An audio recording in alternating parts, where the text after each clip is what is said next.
Let's go ahead and open up the trunk. There's a button right there for it. Now we need to get this fabric cover off. This cover is held in place by multiple clips, like these ones. They go all around the perimeter. For this you will need a flathead screwdriver, so get the screwdriver and get the middle part of the clip out. Just pry it out and then you can just pull the entire clip out with your hands. Let's go ahead now and repeat this process for all the clips. There's multiple clips around the perimeter and one in the middle there. Get all the clips out and keep them somewhere safe. Now get the cover out from around that handle, pry it out, be patient with it, and then on the other handle as well. This other handle is for the emergency trunk release. Yep. Now the cover is off. That is the first bulb holder right there. See, I can get my hand in there easily.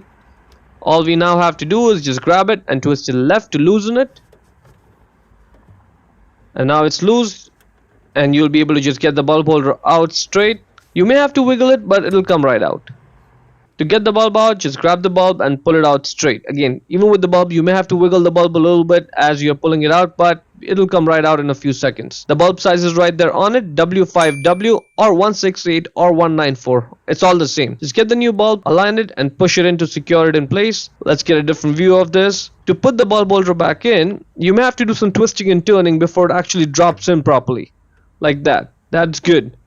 Now we just twist it right to lock it in place and we are done. Moving on to the other one. It's the exact same process. It is just as accessible. Same bulb. As you can see, I just took it out and let's just put this back in. Again, make sure it sits in properly like that. It drops in.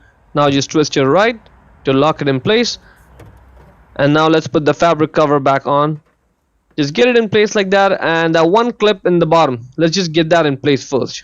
When you put the clip in, make sure the middle part of the clip is pulled out as much as you can. So that way the four edges, they can sort of come together as you're pushing the clip in through the holes. That's it, just get it in and then push the middle part of the clip in. Tuck the cover under that handle there. Be patient with it. It's going to take a minute or so, but it'll go in. Now this is where I made a mistake. I should have gotten that plastic emergency release handle out before it goes sort of trapped under the carpet. So make sure you don't repeat that mistake. Otherwise it just takes more time and requires more work. Tuck it away properly, get the handle out and put it back in its proper place and secure it, and that is good. Now let's just go ahead and put all the other clips back in the position. Just get the clip in, then push the middle part in to secure it, and that is pretty much it. Hope you found it useful.